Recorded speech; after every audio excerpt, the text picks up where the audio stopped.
Hello students, मेरा नाम है सुशांत और मैं हूं आपका फिजिक्स मेंटर। मैं आप सबका स्वागत करता हूं हमारे इस विद्या मंदिर के चैनल पे। और आज के इस वीडियो में हम बात करेंगे एक्सेलरेशन ड्यू टू ग्रेविटी की।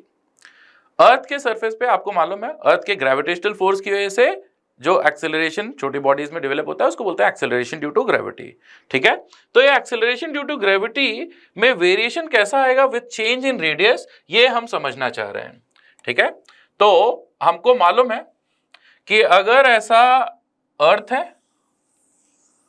अर्थ का रेडियस r और मास m, तो यहां सरफेस पे एक्सेलरेशन ड्यू टू ग्रेविटी की वैल्यू होती है g m upon r square. और ये फॉर्मूला देख करके ऐसा लगता है कि अगर अर्थ का रेडियस हमने चेंज किया, मतलब मान लो डबल कर दिया, तो ये एक्सेलरेशन ड्यू टू ग्रेविटी 1/4 हो जाएगी।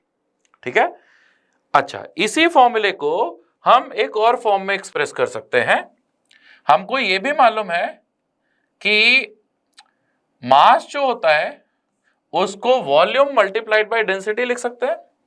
तो अगर डेंसिटी है रो और वॉल्यूम है 4/3 पाई r क्यूब। ठीक है, तो जो हमारा फॉर्मूला था एक्सेलरेशन ड्यू टू ग्रेविटी का, वो हो जाएगा g upon r square multiplied by ये पूरी value rho multiplied by 4/3 pi r cube. ठीक है, ठीक, इसको हम फर्दर सिंप्लीफाई करेंगे तो ये वैल्यू आएगी 4/3 रो g पाई r। और कुछ रह तो नहीं जाता। ठीक है, 4/3 आ गया, रो आ गया, पाई आ गया, जी भी आ गया और ऊपर r सिर्फ एक बचा। ठीक, अब इस फॉर्मूले को अगर हम ध्यान से देखें तो हमको ऐसा लगता है कि acceleration due to gravity radius के डायरेक्टली प्रोपोर्शनल है। मतलब हमारे पास दो फॉर्मूले, एक फॉर्मूले से हमको समझ में आया कि एक्सेलरेशन ड्यू टू ग्रेविटी शायद रेडियस के स्क्वायर के इनवर्सली प्रोपोर्शनल है, और दूसरा फॉर्मूला जो डेंसिटी के टर्म्स में हमने लिखा उससे हमको ऐसा लगता है कि ये acceleration due to gravity radius के डायरेक्टली प्रोपोर्शनल है। तो अब सवाल ये है कि अगर रेडियस अर्थ का डबल हुआ तो हम क्या बोलेंगे। एक्सेलरेशन ड्यू टू ग्रेविटी अगर पहले फॉर्मूले के हिसाब से देखें तो 1/4 हो जानी चाहिए। ठीक है, अगर ये रेडियस को डबल करोगे तो एक्सेलरेशन ड्यू टू ग्रेविटी क्या होगा, 1/4।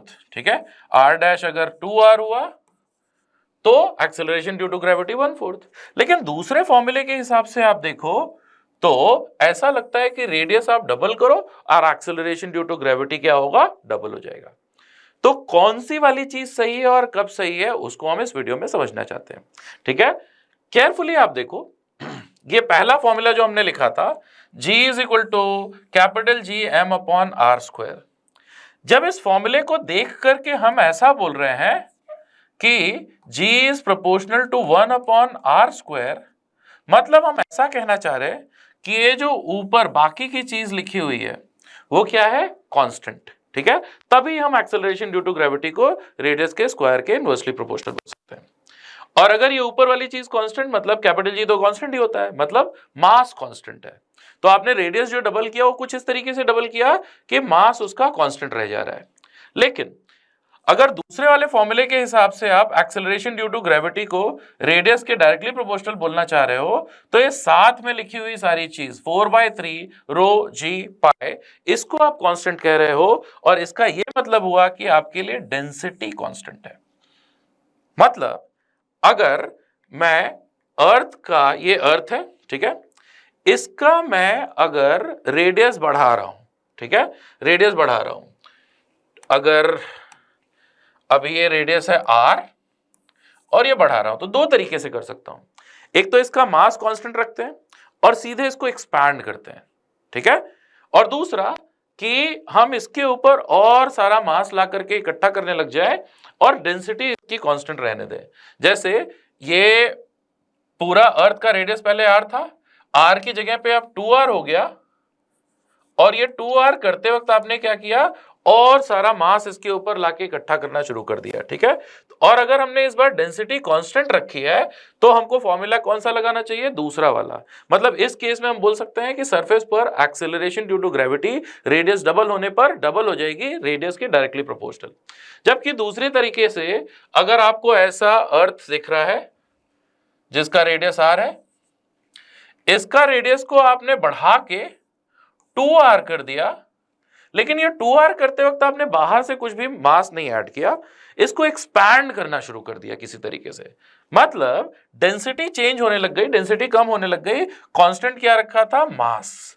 अगर मास कांस्टेंट है तो उस केस में acceleration due to gravity proportional होगा रेडियस के स्क्वायर के।